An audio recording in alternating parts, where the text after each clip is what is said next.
बड़ी बहू तो खरा सोना है। काश छोटे बेटे को भी ऐसी ही बीवी मिली होती। बड़ी बहू, मैंने तुम्हें जो पैसे अंदर रखने दिए थे, तुमने रख तो दिए ना? कांता जी ने अपनी बड़ी बहू निकिता से पूछा। हाँ मम्मी जी, क्या हुआ आपको? वह पैसे वापस चाहिए क्या? रुकिए, अभी ला देती हूँ, निकिता बोली। कांता जी बोली, अरे नहीं, अभी रहने दे, बस तुझे याद दिला रही थी। कांता जी की ननद सरोज भी वहीं कांता जी के पास बैठी हुई थी। सरोज जी बोली, कांता भाभी, छोटी बहू शिवानी कहाँ है? कहीं नजर नहीं आ रही।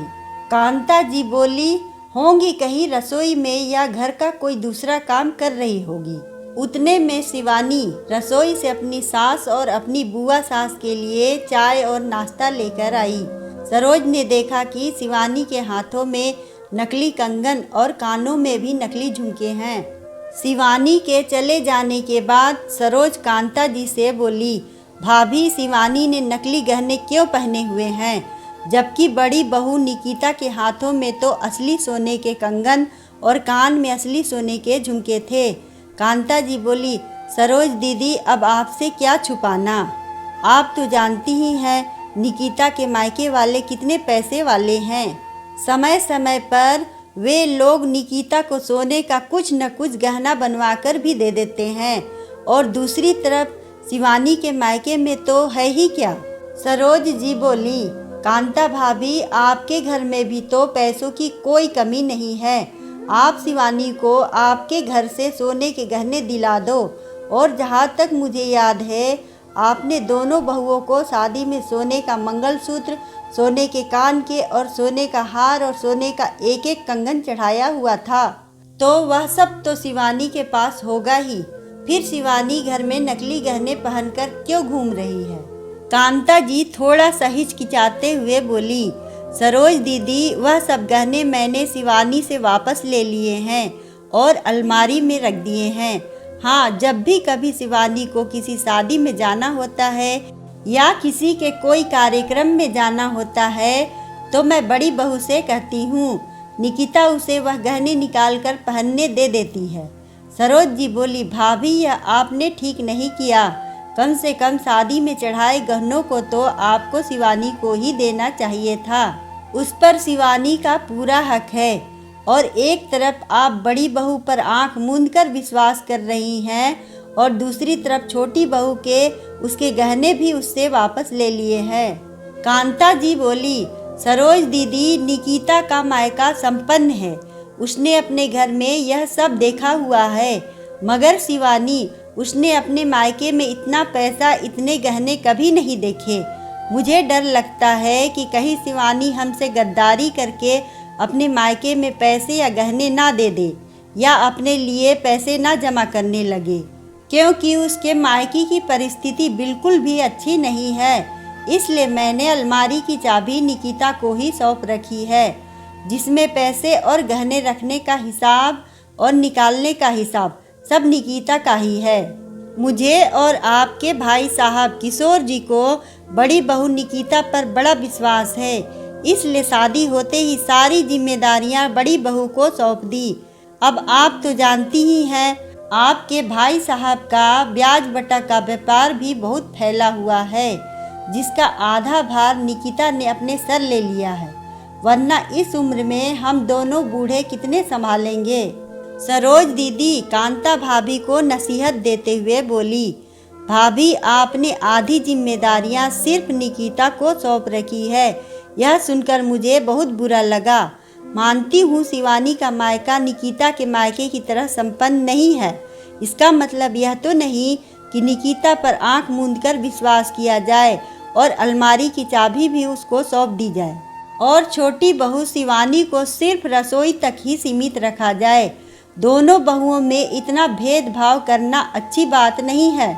मैं तो कहती हूँ, शिवानी पर भी आपको इतना ही विश्वास होना चाहिए जितना निकिता पर है। कल के दिन ऐसा ना हो कि यही चीज़ आपके घर में कलह का वातावरण पैदा कर ले। वह तो आपकी छोटी बहू शिवानी नम्र स्वभाव की है, इसलिए यह सब झेल रही है, वरना कोई दूसरी बहू होती तो अब तक आपकी अक्ल ठिकाने लगा दी होती। कांता जी बोली, सरोज दीदी, अभी आपके बेटों की शादी नहीं हुई है, इसलिए आप यह सब बात नहीं समझेंगी। एक संपन्न परिवार की बेटी में और एक गरीब परिवार की बेटी में बहुत फर्क होता है। आपके भी 2 बेटे हैं, जब उनकी शादी होगी तब आपको यह बात समझ आएगी। सरोज दीदी बोली, मेरी तो समझ में सब आ गया है भाभी। काश आप और किशोर भैया समझ पाते कि आप लोग जो यह कर रहे हो वह अच्छा नहीं कर रहे हो। कांता जी के दोनों बेटों राजीव और आनंद की शादी एक ही साथ एक ही मंडप में हुई थी। कांता जी को दोनों बहुएं तो सुंदर मिली थी, मगर कांता जी को आनंद के लिए इतनी खुशी नहीं हुई थी जितनी खुशी उन्हें राजीव के लिए हुई थी। राजीव की पत्नी निकिता एक संपन्न परिवार से थी, वहीं आनंद की पत्नी शिवानी गरीब परिवार से थी। यही वजह थी कि शादी होने के बाद भी कांता जी कभी छोटी बहू शिवानी को दिल से नहीं अपना पाई थी। कांता जी कभी शिवानी पर इतना विश्वास नहीं कर पाई जितना वह निकिता पर करती थी। कांता जी ने निकिता को घर और बाहर की जिम्मेदारी सौंप रखी थी, वहीं शिवानी की जिम्मेदारी सिर्फ रसोई तक ही सीमित थी। कांता जी अपना लाड़ प्यार भी बड़ी बहू पर ही लुटाती, क्योंकि आए दिन निकिता के मायके वाले उपहार देकर बेटी की सास को भी खुश जो रखते थे। कांता जी किशोर जी से भी बातों बातों में कह देती, बड़ी बहू तो खरा सोना है, काश छोटे बेटे को भी ऐसी बीवी मिली होती कि हम उस पर नाज कर पाते। निकिता खूब सज संवर कर रहती, क्योंकि भले बैंक में कुछ काम से जाना हो या बाहर घर के लिए कोई सामान लाना हो, घर की राशन की चीज़ें लानी हो, सास ससुर की दवाइयाँ लानी हो, ऐसे सारे काम की जिम्मेदारियाँ निकिता संभालती थी, जिस वजह से वह रसोई में कम ही नजर आती थी। और छोटी बहू शिवानी घर में सभी के लिए खाना बनाना हो या काम वाली के ना आने पर बर्तन साफ सफाई हो, शिवानी सब संभाल लेती थी। शिवानी को कपड़ों और गहनों का भी कोई खास शौक नहीं था, उसके पास जो था वह उसमें संतुष्ट थी। उसे कभी निकिता से ईर्ष्या नहीं होती थी और ना ही उसके मन में कोई बैर था। निकिता जान चुकी थी अब घर में सभी निकिता पर ज़्यादा विश्वास करते हैं, इसलिए वह भी सास की विश्वास पात्र बनकर खूब फायदा उठाती थी। मगर यह बात कभी कांता जी को समझ ही नहीं आई, क्योंकि उन्हें तो सिर्फ यही लगता था कि राजीव और आनंद दोनों बेचारे दिन भर ऑफिस में रहते हैं। पति किशोर लाल जी और उनकी उम्र हो गई है, ऐसे में सारी जिम्मेदारी निकिता पर डालकर वे आज़ादी से जीना चाहती थीं और घर की देखरेख के लिए तो शिवानी थी ही। कांता जी और किशोरी लाल जी का परिवार भी एक संपन्न परिवार था। किशोरी लाल जी पैसे ब्याज बटा पर दिया करते थे।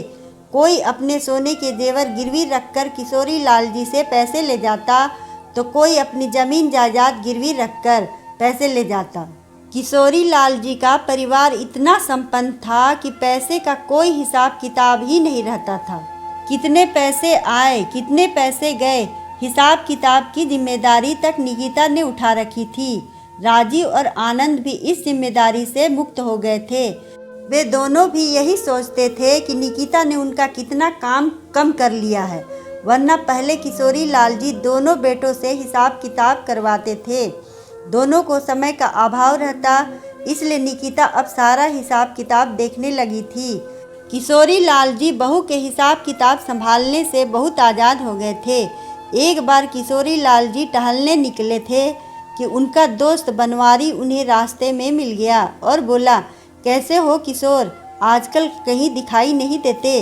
किशोरी लाल जी बोले, बस अब यही बूढ़ी हड्डियां साथ नहीं देती बनवारी, इसलिए सैर पर भी नहीं निकल पाता हूँ।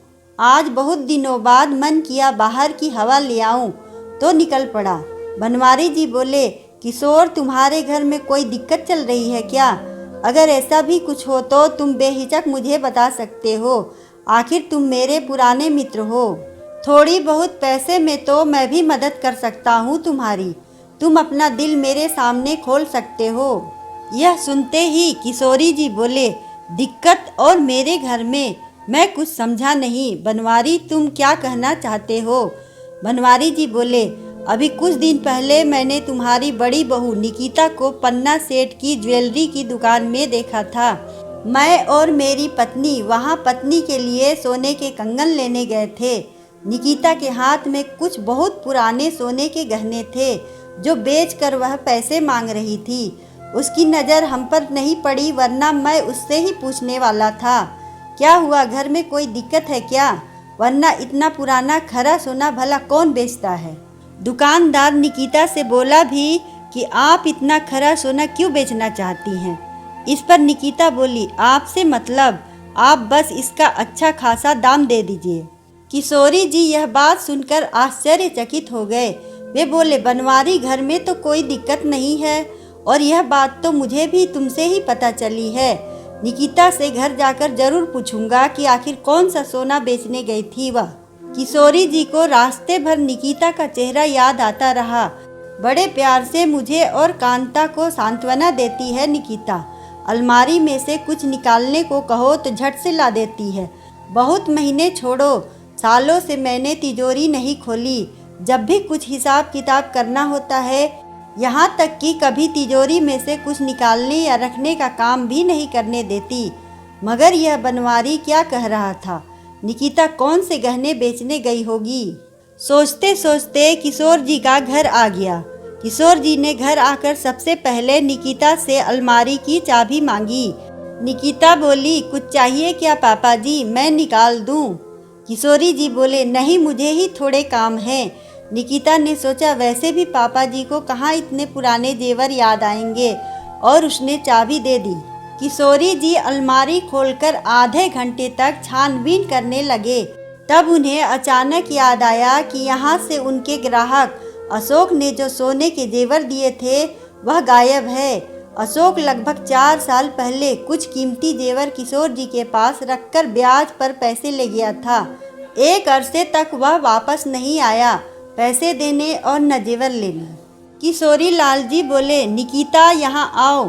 अलमारी में मेरे ग्राहक अशोक ने जो सोने के जेवर मेरे पास गिरवी रखे थे वह नहीं दिखाई दे रहे हैं। निकिता सकपकाकर बोली, कौन से जेवर पापा जी? मुझे तो कुछ याद भी नहीं है। किशोर जी बोले, निकिता झूठ मत बोलो, मुझे बनवारी आज रास्ते में मिला था। उसने तुम्हें पन्ना सेठ की दुकान पर उन गहनों के साथ देखा था। निकिता डर गई और बोली, पापा जी, वह गहने कब से ऐसे ही पड़े थे तो मैंने उन्हें बेच दिया। किशोरी जी बोले, तुम ग्राहक के गहने ऐसे कैसे बेच सकती हो? अशोक कभी भी वह गहने वापस लेने आ सकता है। निकिता बोली, पापा जी, अशोक मुझे एक बार रास्ते में मिला था। वह बोला, वह शायद यह गहनों के बदले के लिए पैसे कभी नहीं चुका पाएगा, इसलिए मैंने वह गहने बेच दिए। कांता जी का विश्वास आज टूट गया था। वे बोली, बहू, अभी थोड़े दिन पहले ही तुम नया सोने का कड़ा लाई हो, जो तुमने कहा कि तुम्हारे मायके वालों ने दिया है। मतलब वह भी तुमने झूठ बोला था ना?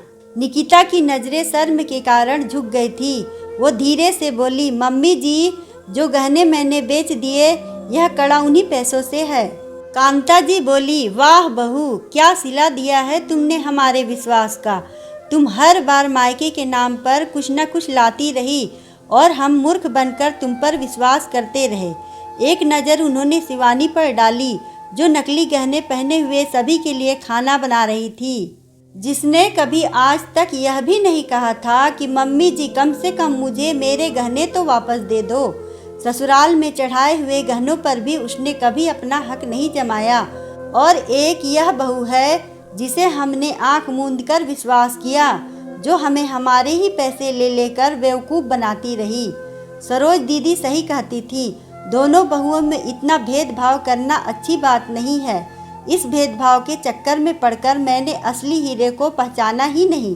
काश मैंने उस वक्त सरोज दीदी की दी हुई नसीहत मान ली होती तो आज मुझे यह दिन ना देखना पड़ता। कांता जी ने आज शिवानी से माफ़ी मांगी और बोली, अब तक मेरे किए गए बर्ताव के लिए मुझे माफ़ कर दो शिवानी। कंकड़ जमा करने के चक्कर में मैं हीरे को नहीं पहचान पाई।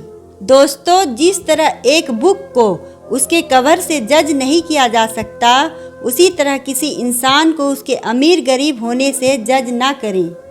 अगर आपको हमारी कहानी अच्छी लगे तो वीडियो को लाइक करें, चैनल को सब्सक्राइब करें और कमेंट में बताएं कि आपको कहानी कैसी लगी। धन्यवाद।